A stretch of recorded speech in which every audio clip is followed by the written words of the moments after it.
2022년 12월 9일 두 번째입니다. 진실과 화해위 막장 토론 때 진화위 2기 위원장의 이상한 도라이를 위원장으로 내정했다고 해서 글쎄 지금 윤 정권이 진실과 화해위를 아예 망가뜨리려고 하는구나 이런 말씀을 드렸습니다. 답답하지만 이춘재 놓친 수사기관에 용의자 1명 피해자 20명 더 있다. 아시다시피 이춘재 예전에는 화성 연쇄살인 사건이라고 했고 이춘재 연쇄살인으로 이름이 바뀌었는데 그 이유는 명확한 거고요. 이춘재가 저도 범인이라고 생각을 합니다. 그런데 정확히 이춘재가 몇 건을 어떻게 했는지에 대해서는 저는 이춘재를 수사했던 경기 남부경찰청과 검찰의 수사를 신뢰하지 않습니다. 사실 애초에 이렇게 된 이유는 애초에 화성 연쇄살인 사건 자체가 조작되고 기록이 왜곡된 것이 상당수 있을 수 있다. 즉 어떤 이유에서인지 모르게 화성 연쇄살인 사건 자체가 매우 불가사의하고 매우 좀 잡기 어렵고 이런 걸로 부풀려졌을 가능성, 조작됐을 가능성이 충분히 있다. 그러니까 사실 아시다시피 이춘재는 거기 살았어요. 그러니까 어떻게 보면 잡기가 제가 보기에는 크게 어렵지도 않았을 거라고 생각을 합니다. 근데 의도적으로 봐줬나? 글쎄요. 정확히 그 기록을 다시 한번 명확하게 수사 기록 자체를 공개를 하지 않고 어디 이제 지들끼리만 어디 저장해 놓고 있으니까 일단 전 신뢰하지 않습니다. 그래서 무엇인가 이춘재 사건, 그러니까 화성 연쇄살인 사건 자체의 전체적인 스킴과 1차, 2차 그런 거 저는 사실 그거는 상당 부분이 조작 왜곡됐을 거라고 생각하고, 다만 그 사건 중에 다수는 이춘재가 범인일 거라는 생각을 합니다. 그런데 그 정도로 이게 아주 정교하고 아주 그냥 치밀하고 그런 건 아니고, 그 사건 중에 적지 않은 몇몇 사건은 또한 조작됐을 거라고 생각을 합니다. 여러분 아시는 것처럼 8차 사건의 윤석열 사건도 마찬가지지만 9차 사건의 김현정 사건도 마찬가지인 거고, 그렇게 된 이유가 뭘까? 당시의 군사정권과 하수인이었던 경찰들이 자신들의 어떤 걸 유지하기 위해서, 아니면은 여러 가지 이유 때문에 이춘재 사건을 일종의 공안 통치의 한 수단으로서 사회를 혼란스럽고 두렵게 만들어서 지배한다고 하는 군사정권 독재자들, 전체주의 독재자들의 가장 큰 수단이죠. 그것으로서 화성 연쇄살인이 이용됐을 가능성, 그러니까 알고도 안 잡았을 가능성, 아니면은 알고도 충분히 대응할 수 있었으면 불구하고 그냥 방치했을 가능성을 저는 가장 의심스럽게 봅니다. 그리고 그것 때문에 이춘재가 그 뒤에 미친놈처럼 활개치고 다녔고 수십 건의 강간을 하고 다녔음에도 불구하고 그때는 이미 잡긴 늦었고, 나중에 처제 사건 청주에서 이 공간이 이동됐을 경우 그때 잡힌 것, 이런 과정을 겪었다고 생각을 합니다. 따라서 실제로 이춘재가 화성연쇄살인의 범인을 잡기 위해서 오히려 일종의 공안 통치를 한 거죠.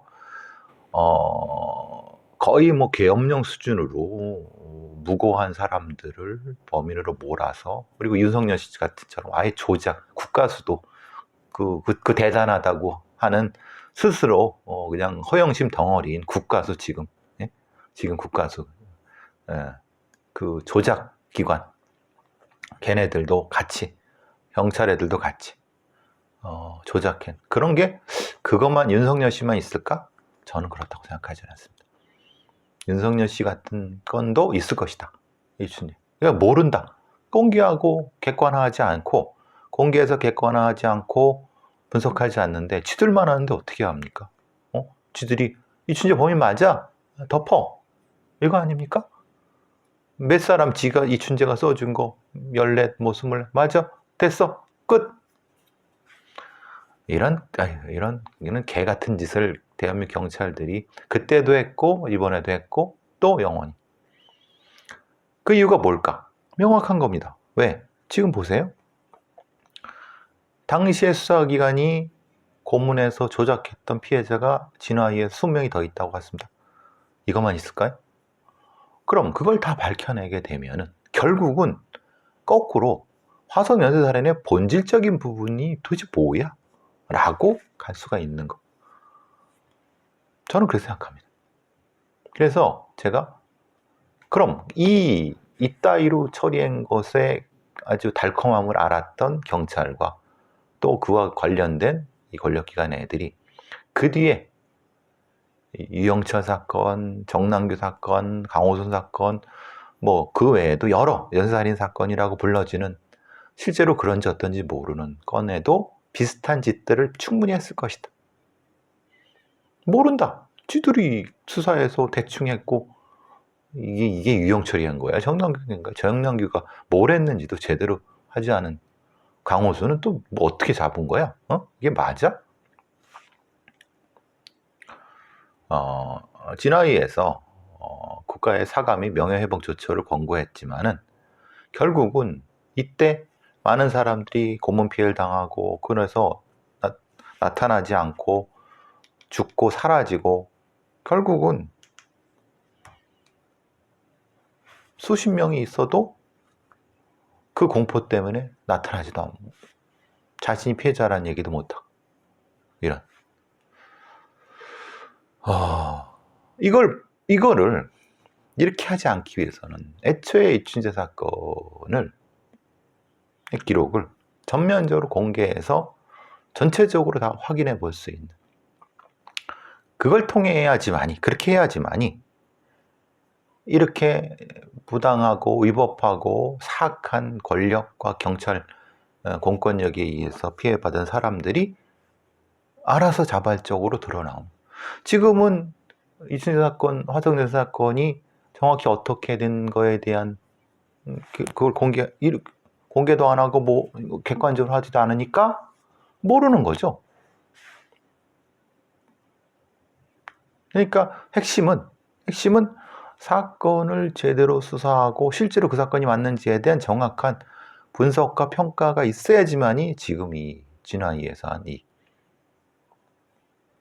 지금 드러난 거는 그 피해를 주장하는 사람들의 진술의 타당성, 그리고 주변 사람들, 관련된 사람들의 그 피해자들의 말이 맞다라고 하는 거 정도인 거지. 중요한 거는 전체 이춘재 연쇄살인 사건의 어떤 맥락에서 얼마만큼 발행, 그건 모르는 겁니다.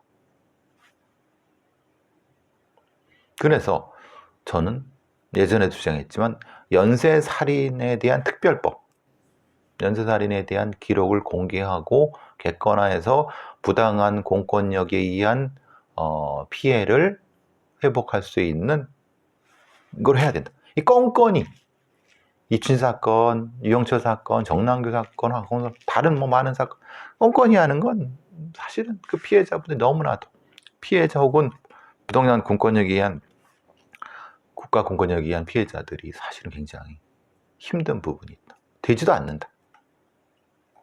저는 그렇게 생각합니다. 언젠가 제가 살아있는 한 이 부분은 반드시 진실에 접근해서 여러분에게 알려드리고 중간중간에도 계속 알려드리도록 하겠습니다. 저는 한국의 연쇄살인 사건을 신뢰하지 않습니다. 그와 비슷한 건들은 대부분 아니면 상당수 조작 왜곡됐을 가능성이 다분하다는 걸 여러 건을 통해서 듣고 있는 바가 있습니다.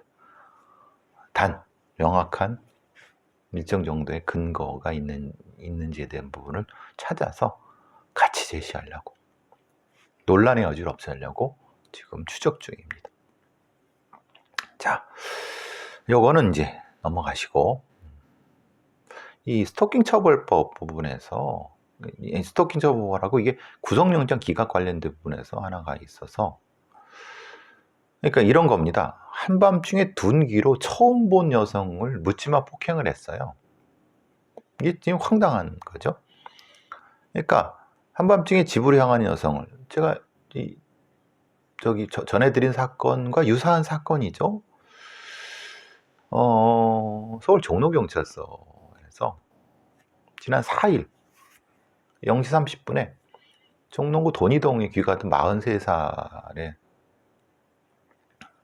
사람을 32살의 이놈이 쫓아가서 붙잡고 고무망치로, 이거 고무는 마치라고 하는데, 아마 그게 섞여 있는 것 같습니다. 머리를 막 때렸어요. 그 죽을 수도 있는 겁니다. 그러니까 살인 미수가 되겠죠. 도망쳤어요. 그리고 그 범인은 건물로 숨었고 순찰하던 경찰이 체포했어요. 전혀 모르는 사람이에요. 그게 뭐냐면, 지나가다가 이게 이제 거리를 어슬렁거리다가 지나가는 여성이나 힘없는 사람들을 성범죄하거나 아니면 강도하거나 뻑치기 하거나 이런 놈. 굉장히 위험한 놈이죠. 근데 문제는 이놈을 한테 구속영장을 신청했는데 기각이 됐어요. 왜? 도주 우려가 없다는 거예요. 아니, 도주 우려가 없다는 건 무슨 얘기죠? 얘가? 아니, 길 가면서 모르는 여성을 손에 있는 고무망치로 때려서 죽이려고 했는데 도주 우려가 없다는 건, 이걸 한 판사 새끼는 뭐 하는 새끼입니까? 네? 영장 전담 판사 술 처먹고 그 심사를 했나요? 아니, 그러면 차라리 그런 판사가 왜 필요합니까? 차라리 AI로 하지. 예? 오히려 이게 이제 관련된 부분에 있어서 도대체 기준이 뭡니까? 니네들 기준이 도대체 뭐니? 묻고 싶어요. 예? 물론 뭐 증거가 명확하고 뭐 자료가 있다라고 하는데, 증거가 명확해요. CCTV 영상에서 저거 아니라고 부정하기도 하고, 이 얘기라는 거 아니에요. 잘못했다. 내가 뭐 술 처먹고 이렇게 해서 그 우발적으로 했다. 이거 다 받아들인 거. 범인 얘기를 다 받아들여요. 그러면 경찰 수사도 뭐가 잘못됐다. 얘가 사실은 이 누범자이거나 아니면은 거길 또 어슬렁거리는 놈인데, 이전에도 이런 일 했었고 아니면 뭐 비슷한 형태 성향이 있는데 이런 걸 다 입증 못한 거 아닌가요? 세상, 그럼 이 피해자분은 다시 그 길을 또 가야 되잖아요. 어떻게 무서워서 갑니까? 불구속됐는데, 집이 거기인지 뻔히 아는데, 불구속돼 있는 범인이 나타나서 이죄는 완전히 증거 없는 상태, 그러니까 사람 안 보는 상태 죽여버리면은, 도대체 이 대한민국의 그 소위 말하는 판사들이라든가 수사하는 애들이 도대체 무슨 생각으로 하는지는 모르겠어요.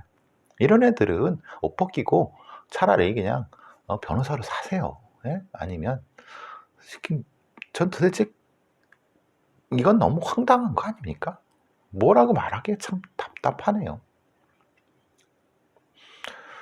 자, 스토킹 관련된 부분인데, 이것도 참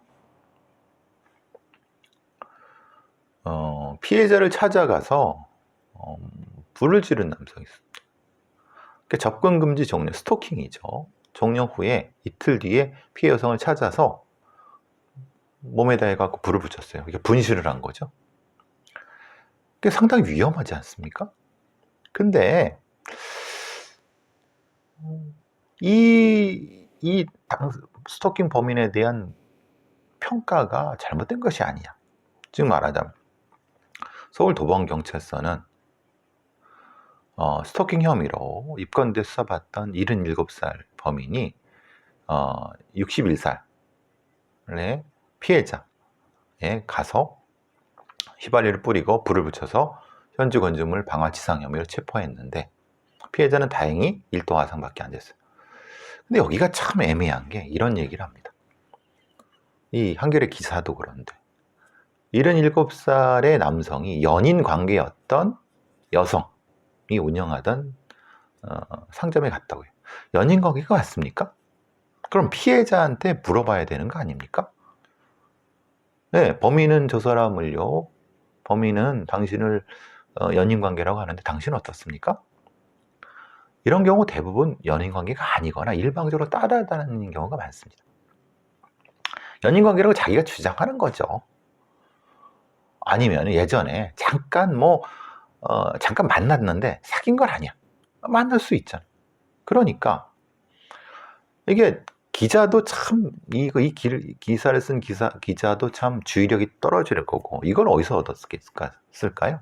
경찰 애들이 얘기하기 좋겠죠. 보니까 지가 연인이라고 하고. 사실 그리고 이전에 스토킹 접근금지 명령을 해서 했을 때 그러니까 연인은 아니죠. 그때도 사실은 연인과가 아닌 상태에서 일방적 스토킹 했는데 그때 잠정조치기간이 했고 종료가 된 후에 바로 쫓아간 거예요. 그러면 잠정조치기간을 왜 연장하지 않았을까?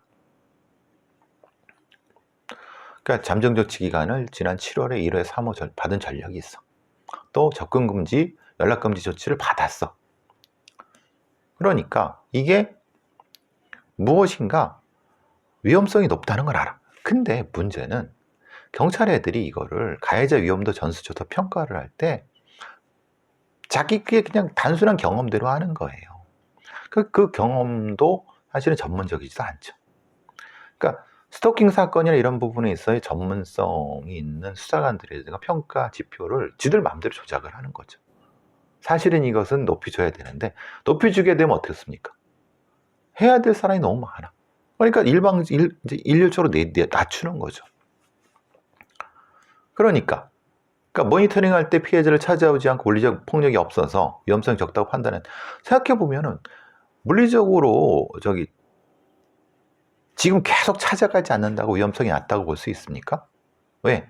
몰래 숨어가고 이렇게 기다리다가 갑자기 이게 더 위험한 거 아닌가요? 그러니까 사실 좀 이 스토킹 처벌법이나 스토킹 방지법 부분에 있어서 애초에 이수정 교수가 자기가 무슨 스토킹 방지법을 만들었다고 하지만 그때도 문제가 됐던 게 뭡니까? 스토킹 처벌법이 중요한 것이 아니라 스토킹 처벌법도 중요한데 스토킹 피해자 보호법과 같이 위반이 해야 된다라고 했었는데 그건 안 하고 처벌법만 해갖고 지금 이 문제가 되는 거고 실제로 이 스토킹 관련된 부분에 있어서의 평가 주체, 위험성 평가 주체를 실제로는 전문가한테, 객관적인 전문가한테 해서 해야 되는데 문제는 그거를 담당해야 될 경찰이 업무 부담 때문에 이 위험도를 의도적으로 낮추는 그런 상황이 아니었겠느냐. 그러면은 지금 상태에서 스토킹 피해자에 대한 법률 지원이 한 달에 2건, 사실 발생 건수의 0.3%밖에 안 된다. 왜냐? 스토킹 처벌법이 시행됐지만은 스토킹 피해자 보호법이 없기 때문에 이걸 그냥 여가부에서 그냥 무료 법률 지원 정도 그냥 격가지로 하는 건데 전면적으로 스토킹 피해자 보호법이 필요한 것이 아니야. 스토킹 피해자 보호법이 필요한데도 불구하고 지금 법의 불비 때문이라고 하더라도 적극적으로 여가부에서 무엇인가 해야 되는데 여가부는 근거법이 부족하기 때문에 못하고 있다라고 얘기하고 있다고 합니다. 글쎄요, 이게 근데 스토킹 지금 문제는 스토킹 피해자 처벌법은 있는 거죠. 피해자 보호법을 빨리 그럼 통과시키면 되는 것이 아니냐. 문제는 법무부에서 일부 조항은 삭제를 요구하고 있다. 이미 상임위는 통과를 했는데 왜 그럴까? 이건 뻔한 겁니다. 법무부 놈들, 소위 말하는 법을 담당하는 놈들이 피해자 보호하는 자기 영역이 아니잖아요, 사실은. 그러니까 애초의 부분도 그러니까 범인 처벌 중심으로 이제 스토킹을 운영을 했다가 스토킹 관련된 법은 피해자 보호라고 하게 되면 실제로는 그 주안점이 옮겨가는 거죠. 그러니까 법무부는 사실 범죄 예방이라든가 이런 형태의 피해자 보호 관련되는 굉장히 소극적이고 사실 안 하려고 하죠. 그러니까 피해자 보호에 대한 지원 공백은 왜냐? 자기네들은 힘있고 뭔가 멋있는 거 하려고 하는 거고 힘들고 돈 들고 짜증나고 이거 되는 거는 안 하려고 하는 명확한 겁니다. 이거는. 거기에 이제 여러 부서들이 법무부 눈치를 보고 그렇게 안 하려고 하는 거. 이게 연관이 되는 거죠. 그러니 이 땅에 살고 있는 많은 힘없는 사람들, 폭력의 피해자들이 제대로 할 수 있겠습니까? 이게 참 안타까운 현실입니다. 대단히 안타까운 현실입니다. 자, 사실 이거 하기 전에 범죄 관련된 부분에 있어서 선거 수사는 공소시효가 굉장히 짧습니다. 그러니까 이유는 있죠. 왜냐하면 공소시효를 길게 하면은, 그러니까 이 지방자치단체장이라든가 이런 사람들이 제대로 일을 못한다. 사실 이거는 범죄를 중심으로 한 것이 아니라 범인을 중심으로 하는 거죠. 그러니까 일종의 범죄를 정책이나 사회 운영의 하나의 것으로 놓고 보는 거죠. 다른 많은 나라들은 선거사범에 공소시효가 없습니다. 있으면 하는 거고 없으면 안 하는 거라고 생각하는데, 그리고 특히 이제 그 수사권 조정이라든가 검경수사권 조정을 해서 검찰이 이제 자기네들 못한다고 지금 앵앵거리는 거죠. 중요한 거는 경찰이든 검찰이든 정치적인 어떤 고려 없이 객관적으로 수사를 할 수 있다고 하면은 이거는 사실 경찰에 있거나 검찰에 있거나 사실 상관이 없습니다. 또한 검찰에 선거 수사권을 안 두는 이유는 너무나도 이 검사들이 정치 지향 편향적으로 어디든 정권의 수족이 돼서 했기 때문에 뻔한 거고, 그러니까 수사 기소 편의, 독점 이렇게 돼서 봐줄 놈은 쉽게 봐주고, 그러기 위해서는 공소시효 짧고 좋지 않습니까? 오히려 일괄적으로 수사 대충 해갖고 넘겨버리면은 뻔한 거죠. 수사를 대충 했는데 판사는 뭘 판단을 합니까? 에이, 이것도 그냥. 그러니까 분명히 수사는 했어요. 한번 이제 불러갖고 했는데 증거라든가 이런 거를 하기가 너무 어려워. 그렇게 하는 거죠. 공소시효 임박해서. 그러니까 대충 해버리니까, 그러니까 사실 빼줘야 될 놈들을 대충 뒤에 하는 거고, 타겟하는 애들은 먼저 해갖고 증거를. 그럼 같은 죄를 졌어도 유죄가 나오거나 무죄 나오는 거 달라지죠. 이게 소위 말하는 선거 수사와 재판, 기소 재판이 또한 자기들의 어떤 권력 유지라든가 검사들의 권력 유지 아니면은 기득권을 가진 자의 권력 유지를 위해서 쓰게 되는, 이것도 못된 짓이에요. 일종입니다. 그래서 경찰이 하든 검찰이 하든 전문적인 수사 하는 애들이 하고 정치적 고려 없이 증거 중심으로, 그리고 그러기 위해선 객관화된 기록을 공개하고 객관화시켜서, 참 어려운 얘기입니다. 검찰의 어떤 수사 기소권이 정권의 입맛대로 해서 맘대로 하고, 봐줄 놈은 봐주고 조질 놈은 조져갖고, 이게 정의가 일부 소수자들에 의해서 마음대로 재단되는 이 비극이죠, 비극. 다시 말씀드리지만 선거수사, 선거상범에 대한 공소시효는 폐지하고, 이거 폐지하는 게 중요한 것이 아니라 선거수사의 전문성을 높여서 선거수사를 하는 독립적인 기관을 두든가 아니면 부서를 두든가, 이것도 중요하지만 더 중요한 건 선거수사에 대한 공개 또는 객관화, 이게 중요하다. 지들 멋대로 자백이라고 해서 하고 증거 없이 판사들도 지들 마음대로, 이건 무슨 정의입니까? 다시 말씀드리면 정의가 실현되어야 될 많은 영역이 있는데 이것도 역시 함부로 권력을 가진 자들이 재단하지 못하게끔